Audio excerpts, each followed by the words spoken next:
आज हम करने वाले हैं class 11th depreciation. Okay, depreciation word से क्या समझ आता है?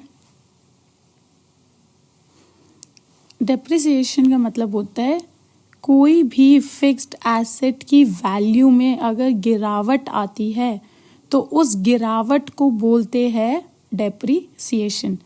फॉर एग्जाम्पल, मैंने आज एक मशीनरी खरीदी है, उस मशीनरी की आज की डेट पर वैल्यू है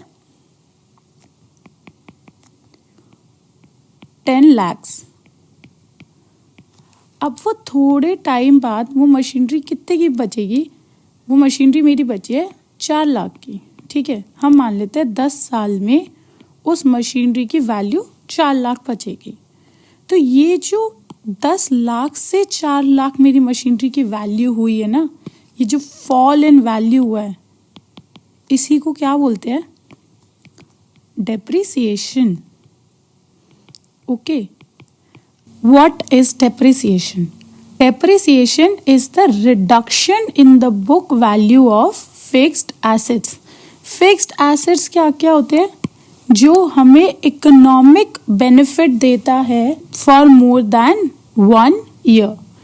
अब हमारे डेप्रिसिएशन, जो हमारी मशीनरी की वैल्यू 10 लाख से 4 लाख हुई थी, वो किस वजह से हो सकती है? वो वेयर एंड टेयर से हो सकती है, वो इफ्लक्स ऑफ टाइम से हो सकती है, ऑब्सोलेसेंस से हो सकती है, या फिर एक्सीडेंट से हो सकती है। अब हम एक एक करके इन सब का मीनिंग समझेंगे। वेयर एंड टेयर मतलब use of asset leads to its wear and tear. जैसे मैं तुम्हें ये बोल रही हूँ कि अगर हम कोई भी चीज यूज करते हैं, आज मैंने एक एग्जाम्पल के लिए हम ले सकते हैं कि हमने आज एक कंप्यूटर परचेज करा। अब कंप्यूटर तो 1 साल से ज़्यादा का बेनिफिट देगा, तो वो हमारे लिए फिक्स्ड एसेट होगा, राइट। अब हमने वो कंप्यूटर परचेज जो करा है वो करा है 70,000 रुपीज़ का। थोड़े टाइम बाद मैं उसको यूज़ करूँगी तो वो थोड़ा तो ख़राब हो गई ना। तो वो जो कंप्यूटर ख़राब हुआ है किसकी वजह से? यूज़ करने की वजह से जो खराब होता है उसको, खराब को और हम क्या बोल सकते हैं? Wear and tear. जो नॉर्मल वेयर एंड टेयर होता है किसकी वजह से? यूसेज की वजह से। उससे क्या होता है? मेरे कंप्यूटर की जो वैल्यू होती है ना, वो कम हो जाती है। तो एक रीज़न क्या है? Wear and tear. नेक्स्ट क्या रीज़न हो सकता है? Efflux of time. सब एसेट्स की ना एक डेफिनेट लाइफ होती है। डेफिनेट मतलब लिमिटेड लाइफ होती है। जैसे कंप्यूटर, हमने एक एग्जांपल लिया था, कंप्यूटर भी तो कितने एक पर्टिकुलर टाइम तक चलेगा ना, उसके बाद तो वो भी चलना बंद हो जाएगा या फिर वो खराब हो जाएगा कि वो चल नहीं पाएगा। तो एक लिमिटेड लाइफ होती है। कोई भी चीज़ की अनलिमिटेड लाइफ नहीं होती है, कोई भी एसेट की। एसेट टाइम की वजह से, जैसे एक चीज़ 10 साल चलेगी तो वो एट द एंड ऑफ 10 साल क्या हो जाएगी? खराब हो जाएगी, या फिर हम उसको यूज नहीं कर पाएंगे। तो ये जो after 1 year, after 2 year, after 3 year, जैसे जैसे ये क्लोज जाता रहेगा वैसे वैसे एसेट की जो वैल्यू होगी वो कैसे होती रहेगी? कम। तो हम क्या बोल सकते हैं कि decrease in the value of asset over time due to its age. कोई भी चीज पुरानी होने की वजह से उसका अगर वैल्यू कम होती है, बोलते हैं रीजन क्या होगा फिर? Efflux of time. Third reason could be obsolete. That means no longer in use और आउटडेटेड। जैसे हम अभी एक एग्जाम्पल ले लेते हैं, सबसे अच्छा एग्जाम्पल है, अगर आज की डेट में किसी के पास सबसे न्यूएस्ट वर्जन फोन का नहीं होता है तो लोग क्या बोलते हैं? अरे तेरा फ़ोन तो पुराना है। बट अगर उससे हल्का सा भी पुराना फ़ोन होता है तो जैसे ही न्यू फ़ोन लॉन्च होता है तो ये जो ओल्ड फ़ोन होता है उसके प्राइजेस कैसे हो जाते हैं? कम हो जाते हैं, क्योंकि मार्केट के हिसाब से वो कैसा हो चुका है? आउटडेटेड हो चुका है, क्योंकि उसी सेम चीज़ का क्या आ चुका है? Newer version. अब हम ये फिक्स्ड एसेट के उसमें कैसे देख सकते हैं? For example, if a new machinery comes into market, old machine may have to be scrapped even though they are capable of being used because of new machinery may lead to lower cost of production. इसको एक बार समझ लेते हैं। जैसे मेरे पास एक पुरानी machinery थी, राइट? अगर वो पुरानी मशीनरी जो है पेन बनाने की मशीनरी थी, वो एक पेन अगर 10 रुपए में बना रही थी, तो आज के टाइम तक आते आते उसकी क्वालिटी गिर जाएगी मशीनरी की। तो अब वही पेन बनाने के लिए ना मुझे पैसे ज़्यादा लगेंगे, तो अब वो मुझे 13 रुपए लगने लग गए। कितने? एक ही पेन के। अगर हम ओल्ड मशीनरी कंटिन्यू करते हैं, बट इसी टाइम पे अगर हम न्यू मशीनरी खरीदते हैं आज के टाइम की, तो एट प्रेजेंट मुझे वही पेन मैं बना पाऊंगी 7 रुपए में। तो आप देख रहे हो कि मेरी कॉस्ट ऑफ प्रोडक्शन, गुड्स को बनाने का जो पैसा लग रहा है, कम लग रहा है अगर मैं न्यू मशीनरी पे शिफ्ट करती हूँ ओल्ड मशीनरी से। ठीक है, तो यही लिखा हुआ है हमने यहाँ पे भी। For example, if a new machinery comes into market, old machine may have to be scrapped even though they are capable of being used, because use of new machinery may lead to lower cost of production. ठीक है।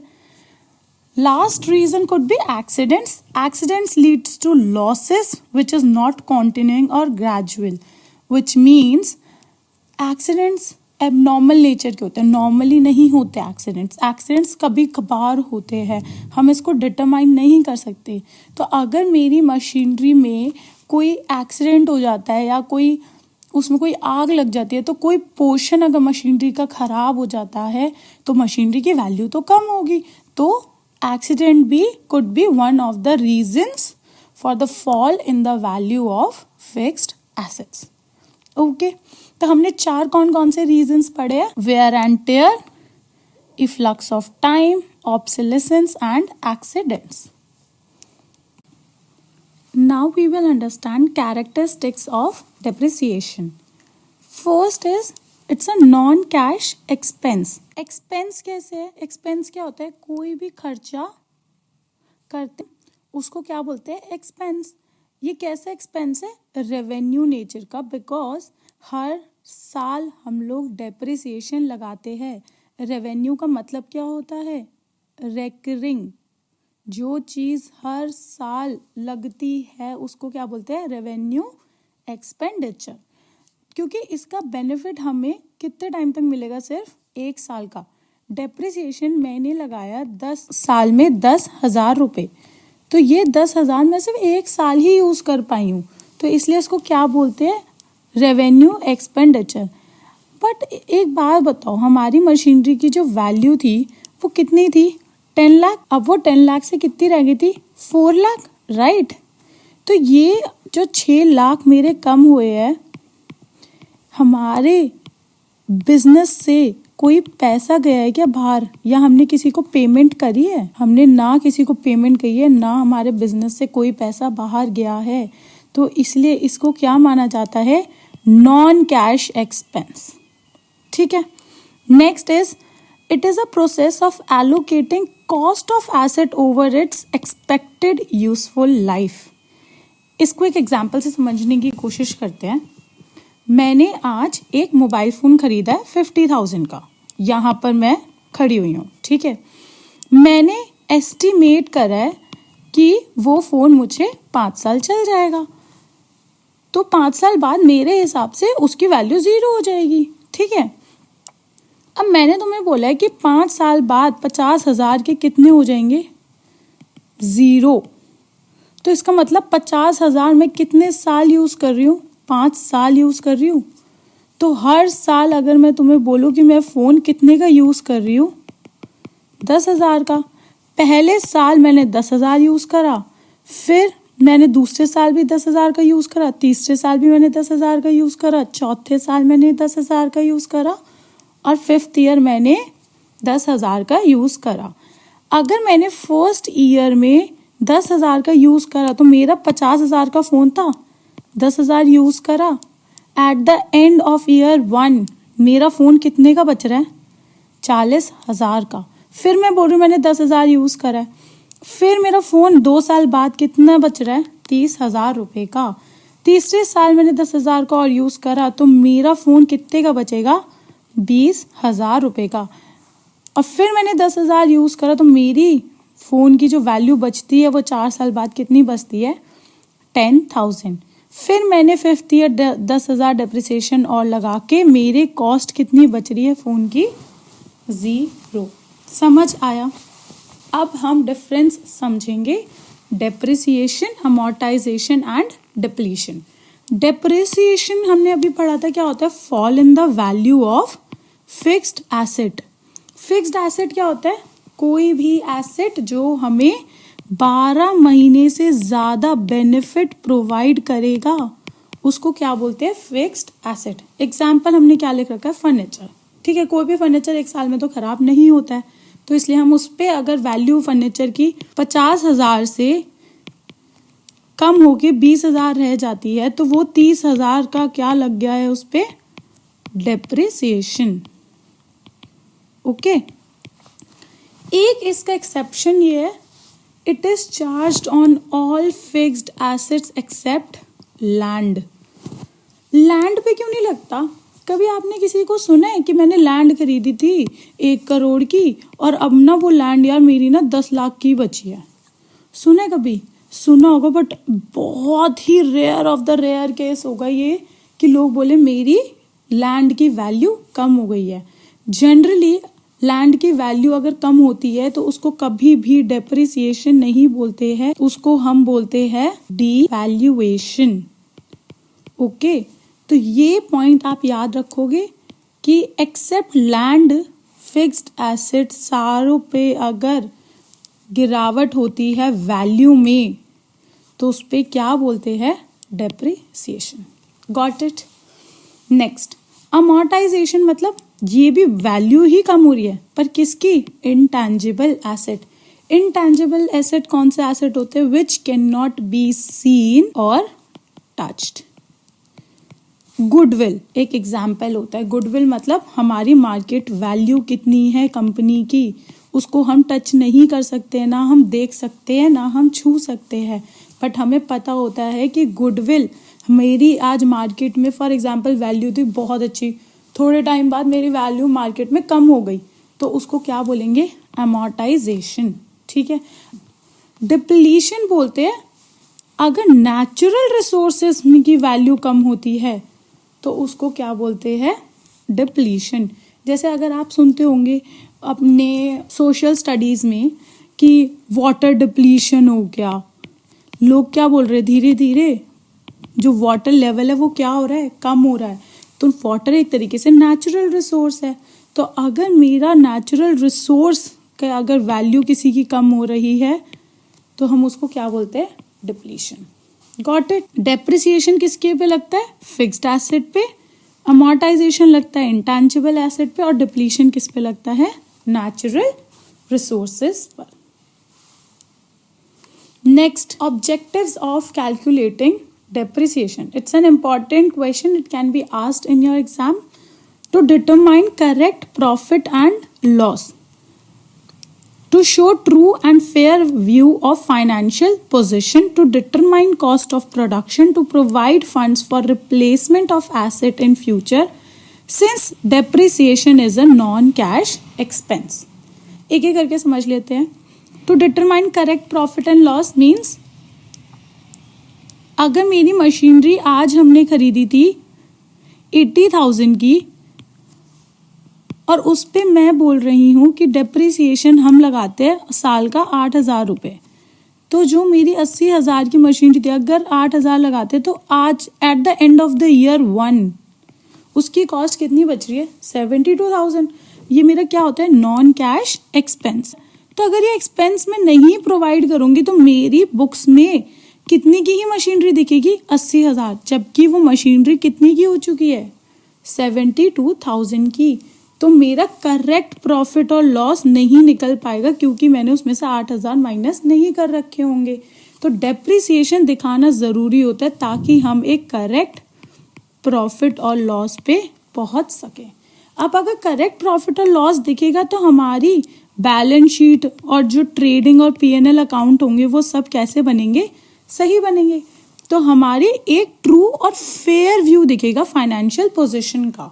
अगर मैं ये depreciation नहीं दिखाऊंगी तो ये 10 साल तक मेरी मशीनरी 80,000 की चलती रहेगी। तो लोगों को क्या लगेगा, मेरे पास अभी भी 80,000 का एसेट है यार, इसके पास 80,000 की मशीनरी है, बट उसके पास नहीं है वो मशीनरी की, अब तो वैल्यू कम हो चुकी है, 72,000 की मशीनरी बची है वो। तो मेरी फाइनेंशियल पोजीशन को सही दिखाने के लिए हम डेप्रिसिएशन प्रोवाइड करते हैं। ठीक है, डेप्रिसिएशन और क्यों प्रोवाइड करते हैं, ताकि हम एक कॉस्ट ऑफ प्रोडक्शन अपना कैलकुलेट कर सके। अगर मैं कॉस्ट ऑफ प्रोडक्शन मतलब मेरे गुड्स मैन्युफैक्चर करने में कितने पैसे लगे हैं, अगर मैं बोल रही हूँ कि मेरी गुड्स मैन्युफैक्चर करने में रॉ मटेरियल लगा है 10 रुपए का, लेबर लगी है 5 रुपीज़ की, एक गुड की बात हो रही है, ठीक है, लेबर लगी है 5 रुपीज़ की, इलेक्ट्रिसिटी पावर ये सब के खर्चे मेरे और मिला के 7 रुपीज़ और हो गए हैं। ठीक है, मैं ये बोल रही हूँ मेरी मशीनरी भी तो यूज़ हुई है, तो जो मशीनरी यूज़ हुई है ना वो मेरी एक गुड बनाने में 3 रुपए लगे हैं। ठीक है, तो एक पेन को बनाने का जो कॉस्ट ऑफ प्रोडक्शन है वो कितना हो गया, 25 रुपीज़। समझ आया? इसलिए डेप्रिसिएशन कैलकुलेट करना ज़रूरी होता है ताकि हम एग्जैक्ट कॉस्ट ऑफ प्रोडक्शन निकाल सके कि कितना लगा है। अगर मैं ये इंक्लूड ही नहीं करूँगी तो हम इसकी वैल्यू को रिकवर कैसे करेंगे, नहीं कर पाएंगे ना। तो हम इसको भी यूज़ कर रहे हैं, तो इसको जब यूज़ कर रहे हैं, जैसे रॉ मटेरियल यूज़ कर रहे हैं, लेबर यूज़ कर रहे हैं, इलेक्ट्रिसिटी यूज़ कर रहे हैं, वैसे ही मशीनरी भी यूज़ कर रहे हैं। तो ये जो जो सामान यूज़ हो रहा है पेन बनाने के लिए वो क्या होगी, उसकी cost of production. Got it? To provide funds for replacement of asset in future since depreciation is a non-cash expense।